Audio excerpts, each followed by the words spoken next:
Kikao cha halmashauri kuu ya Chama cha Mapinduzi mkoa wa Geita kilijadili na kufuatilia tuhuma dhidi ya diwani wa kata ya Bongela kule wilayani Chato, ambaye pia ndiye mwenyekiti wa halmashauri ya wilaya ya Chato, ndugu Bartholomeo Christian Manunga. Tangu uchaguzi wa madiwani na hatimaye kumpata mwenyekiti wa halmashauri kumekuwa na mambo mengi, lakini chama kiliendelea kufuatilia mienendo na kuchunguza tuhuma dhidi yake, na jana kikao cha halmashauri kuu kikafikia maazimio, na maazimio ya kikao ilikuwa ni kumfukuza uwanachama wa Chama cha Mapinduzi. Sasa maazimio kama hayo moja kwa moja yanamwondolea sifa ya kuwa diwani wa kata ya Bongela, lakini pia yanamwondolea sifa ya kuwa mwenyekiti wa halmashauri ya wilaya ya Chato.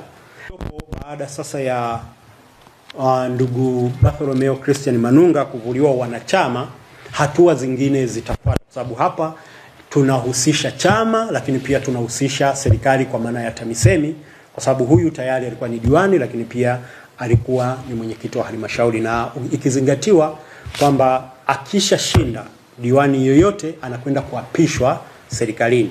Kwa hiyo kuna michakato ambayo itaendelea na hatimaye tutapata maelekezo mengine juu ya michakato itakayofuata, kwa maana kama atavuliwa wanachama, amepoteza sifa ya kuwa diwani na amepoteza sifa ya kuwa mwenyekiti wa halmashauri, maana yake itabidi kufanyika uchaguzi mdogo kwenye kata hiyo, lakini pia kufanyika uchaguzi kwa upya wa mwenyekiti wa halmashauri ya wilaya ya Chato. Hayo yote yatafanyika na taarifa tutapeana baada ya vikao vitakavyoendelea kufanyika, lakini pia baada ya maelekezo kutoka CCM makao makuu.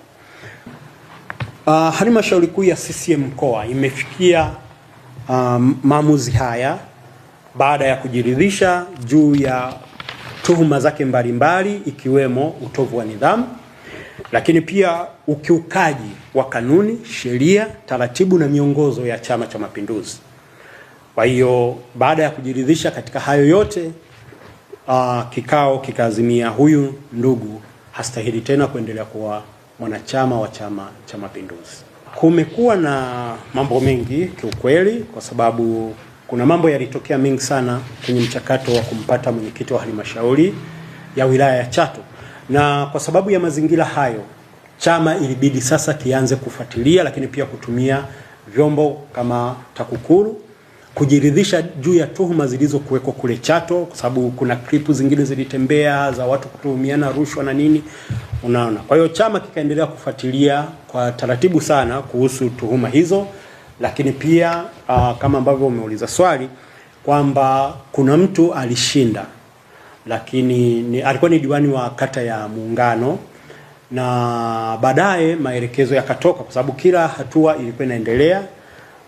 Taarifa zikatoka kusitisha kuapishwa kwa madiwani kwanza, kwa sababu huwa hakuna kiapo cha mwenyekiti wa halmashauri. Anaapishwa kama diwani kama kawaida, lakini kwa sababu anakuwa ameshinda kwenye kula za mwenyekiti wa halmashauri, basi yeye anapata hiyo hadhi yake.